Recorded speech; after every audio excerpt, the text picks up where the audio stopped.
Hey y'all, welcome to the Filling Station. It's been an interesting day in the market, y'all. So in this video, we're just going to do a market recap. I always try to look over my charts in the afternoons, after the market, just to see some places that I can learn, right? So let me first give my disclaimer. I am not a financial advisor. I just enjoy teaching people how to build generational wealth. And yes, the stock market is just one of those avenues. So this video is for educational purposes only. If you could please like, share, comment, subscribe, y'all, because we learn and we grow together. With that being said, let's get started. So we are looking at the VIX, and I like to look at the VIX, y'all, because it kind of gives me an idea of what's going on with the SPY. I say so often that normally when the VIX is up, the SPY is down, and normally when it's down, the SPY is up. So we have made a high of 57.96 only to come back down to this $31 range, right? For some reason we traded sideways. That is an interesting place for me. I like to pick those out because I know at some point we're going to break out of that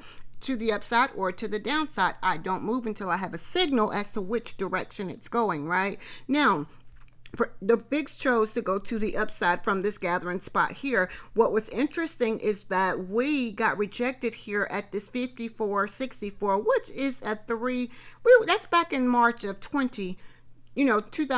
We're back at that area. That's where that high came from here. We got rejected here. Double top, 30-minute chart. I like to see that again. It tells me a story I like to read. So we're looking, this double top here, we came back down only to create another gathering spot. So what's interesting about that is, okay, in my opinion, why didn't it move higher, and why didn't we even go back to that area? So that's an interesting place for me. So when the market opens tomorrow, I definitely need to watch the VIX. Why? Because this is the zone that we were trading in. The support area was around the 41.25. The resistance was around the 45.52. I need to watch this area, because if we should open above this, then we could possibly have an issue in the market. Or if we should break, open below this, that creates another issue. So let's go. We're going to look at the SPY.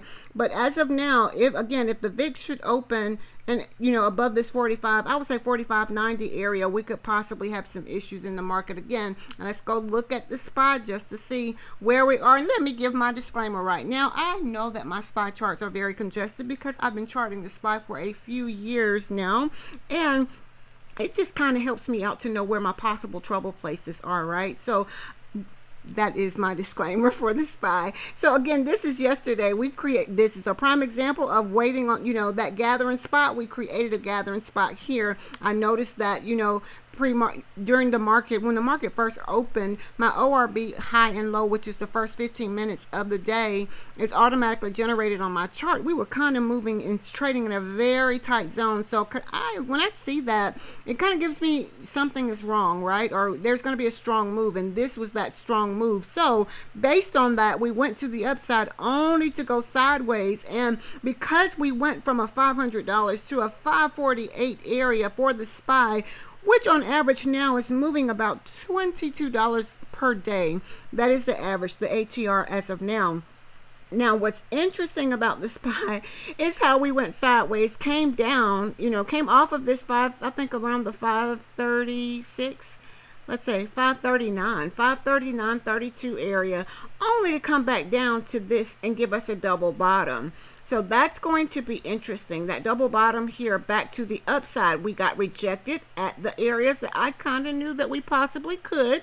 ATR trail and stop is here. Got rejected only to come back down slightly. It kind of gave us another double bottom. And again, we're looking at the 30-minute chart, right? So back to the upside it went. However, we did not make it back to this area here. So that's going to be interesting for me for the SPY. I'm going to go back. I'm going to see if I can make it a little, because every time I do this, I always make it.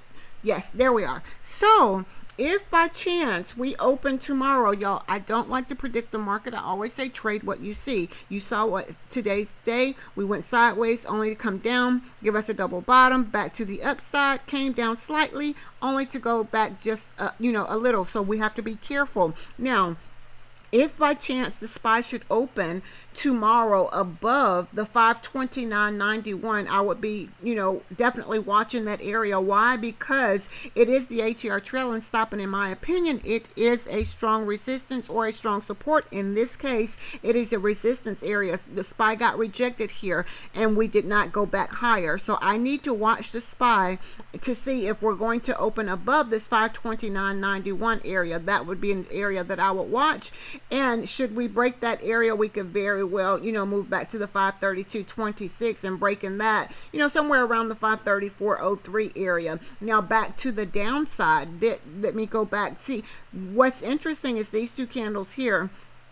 Even though we had, a wick, the price did come down to this area. Look where the body came back to this area. So if by chance we open tomorrow under the 522 area, because something stopped us in this area here. So I need to watch it. If we open under this 522 area for the SPY, considering we closed at 524.58, I would be concerned, where are we going back to the downside? So those are the two areas. The 529.91, I will kind of watch that area opening above that, or the 522.60. If we should open under that, I would watch possibly the 520 area as a support area. That is a 200 EMA as of right now on this 30-minute chart. Again, I would say again, I don't like to predict the market. I just go back and look at the areas that stopped us out before, and if we should open above that, then that possibly tells me that, what was previously a resistance becomes our support. So we definitely need to be careful with that. So the SPY was interesting today,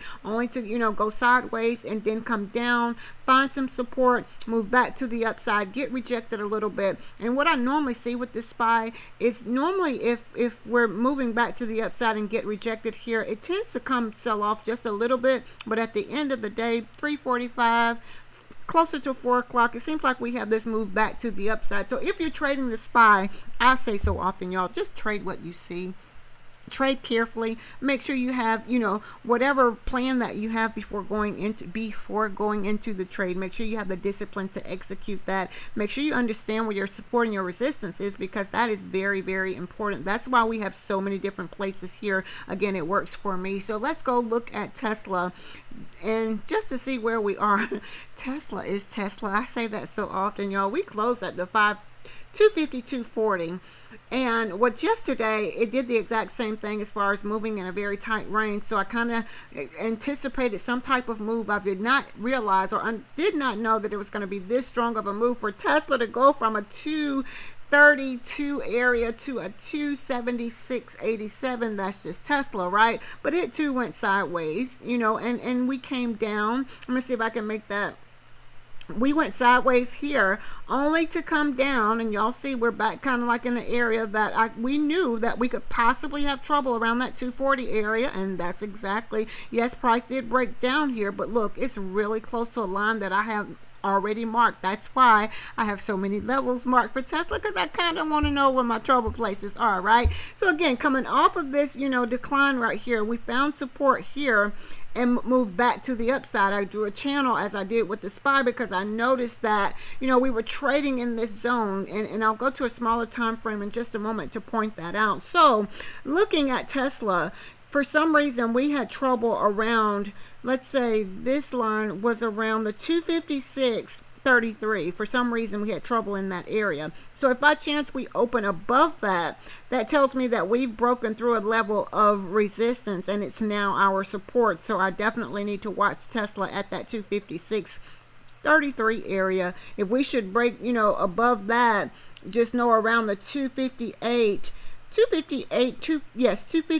area, we could very well have trouble. That is the ATR trailing stop. In my opinion, that would be strong resistance for Tesla. So right now we're under both of those levels, so we are trading sideways. Now back to the downside, I'm going to watch this area here where these two candles are, and that's around, let's say, the 247.83. We closed at 252.40, and if we open under this 247 area, kind of like where this 200 EMA is. That means we're under the 200 EMA. I need to watch that because we're not that far from it. So breaking under that level will tell me that Tesla probably is a little bit weaker and we could very well continue declining. So again, I don't like to predict the market. I just say y'all just trade what you see. So one of the things I wanted to point out with Tesla is, I noticed that it was trading in this little channel. And again, I do know that a lot of this is, let's see if I can make it to where it doesn't bother me, but I wanted to make sure that everybody else could see it, right? So we are trading kind of like in this zone here, from this red line to this red line. Price gave us a hammer right here. For those that may not know, that is a reversal candle back to the upside, not guaranteed, right? Other confirmations, my 5 and 50 cross, another confirmation. So it made 3 higher highs, another confirmation. So if I would have entered Tesla back to the upside, I noticed that this red line, it was trading in this zone and it was making its way back to the upside. It was moving back to the upside. So trading this, it could very well hit this level only to come back down. It can come back and hit this only to come back down. It could come back and hit this, although it didn't make it that high, only to come back down. And it's kind of like creating a zigzag line back to the upside, just trading in this channel. Now, what's interesting about Tesla is it just does what it does, right? So it gave us a signal as to moving back to the upside. We were making higher highs and higher lows. So another confirmation of going back to the upside. So if you enter Tesla on this red hammer here, and double bottom, second confirmation, MACD crossing, third confirmation, higher highs, fourth confirmation, we have other things to let us know that we're going back to the upside, right? So trading, from here, it gave us a double top and we could barely see that. Let me see if I can make it a little bit. There we are. Kind of like gave us a double top. And as you can see, we got rejected at an area that I kind of knew we could possibly have trouble, right? So watching Tesla, you could very well make some decent moves, some really good money if you're getting in at the right time and out at the right time. But it comes with knowing where your trouble places could be. And that's support and resistance. And I like to just go to the gathering spot, y'all. Mark those areas, identifying the trend, noticing that it's trending up, from this channel. It's showing me that it's going back to the upside. Well, guess what? This double top right here gave us a signal back to the downside and we broke out of the line. So if I was to take this line here, let me see if I can try to get it. I don't know what I just did to that.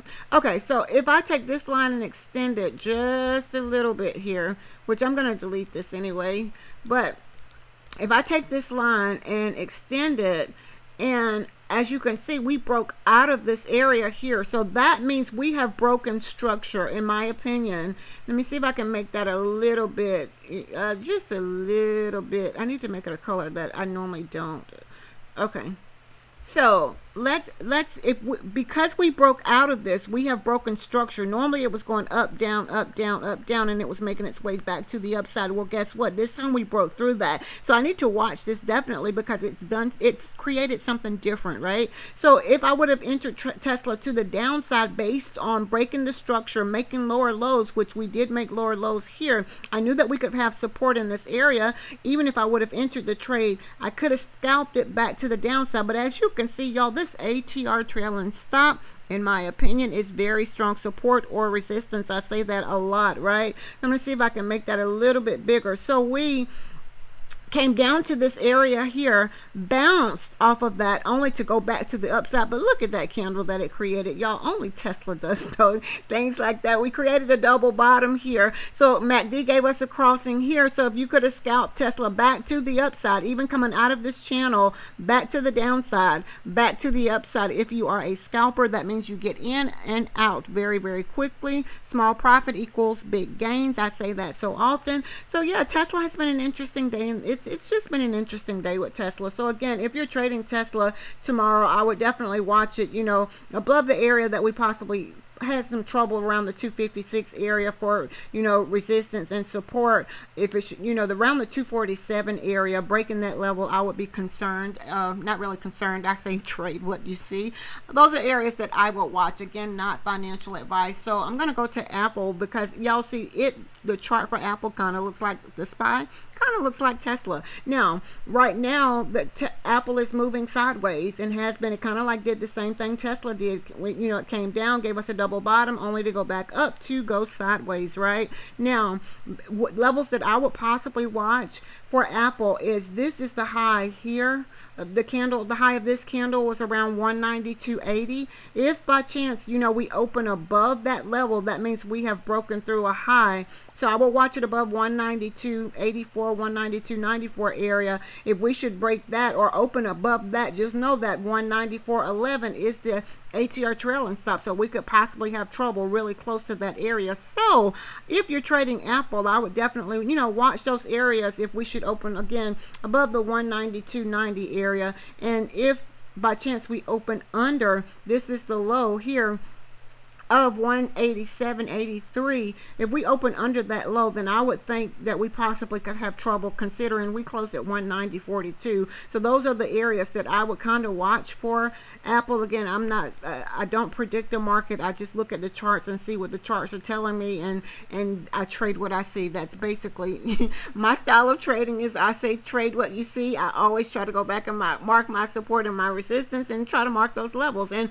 okay, we're now looking at AMD, and y'all see it too did the exact same thing as Apple. It did the exact same thing. Gathering spot, move to the upside, sideways, open, market open, decline, double bottom, slightly up, back to the sideways movement. As you can see right now, the range that it was trading is 87.70 as support, resistance 89.08 or 89.06. Now if we should open above, let's say this 89.71, which is our 50 MA as of now, we could, that's interesting considering 88.70 is where we close. Opening a little bit higher than that, it would still be concerning considering that, the ATR trailing stop is right here at the $91 area. So AMD is going to be interesting. I would say just trade what you see, y'all. Mark your gathering spots, mark your levels, your support and your resistance, and once it give you a signal, that's when it's time to enter the trade, and making sure you have your stop loss or whatever it is that you choose to use. Make sure you have the discipline to execute that. So this is AMD, again, above the 89, let's say 89.70 area as resistance and support. We came down, I like to go to the bottom, we came down to around the 86.79, 86.29. Let me see, the low of this candle here is 86.32. So under 86.32, I will be watching that area, because we did come down and find support there, here and here. However, we have support again here at the $85.21. So if you're trading AMD, again, not financial advice, I would just definitely watch it at those levels. And y'all know I say so often, in this market anything is possible. Okay, we're looking at Meta. Guess what? It did the exact same thing, sideways up. It got, all of our charts kind of look the same, right? Except the SPY is just a little bit more congested, right? So it too moved sideways, only to come back down and gave us a double bottom. And as you can see, it was at a level we kind of knew that we could possibly have trouble. Guess what? We went back sideways again. So as of now, Meta was trading in a zone 552.56 as resistance, support at around 539.16. That is our zone that we're trading in now. So if we should open above those two levels, those are areas that I would be, watching to trade above this level, above 552.56, or under 539.16. So if you're trading Meta, those are your places that, again, I would watch. Not financial advice, y'all. So again, this is what I see when I look at the market. There's so many different ways, y'all, to trade the market, and what's challenging sometimes it's just trying to figure out what plan works best for you, and then having the discipline to execute your plan. I always try to go and mark my support and my resistance, the high and the low, and in my mind, what stopped it from moving higher, or what stopped it from moving lower. Those are areas that I want to mark and make sure that I understand that. And a lot of times people fail to get, make sure you study before you enter the trade, or making sure that you have a plan before you enter the trade, and being able to make the adjustments in case something was to happen, y'all. So again, trading is not difficult. It's not really hard. Again, it's like putting a puzzle together and learning that with the puzzle, you have to go back and learn different pieces and study the pieces and making sure that you understand the piece, so putting that piece together and, being able to apply it so that you can really understand and be able to see the picture a whole lot clearer. So y'all, I hope that I explained that correctly. Let me say that, y'all. So again, I hope that everyone have a very, very productive day. If you could, please like, share, comment, subscribe, y'all, all of that, because we learn and we grow together. So until next time, y'all, be blessed as well as a blessing unto others.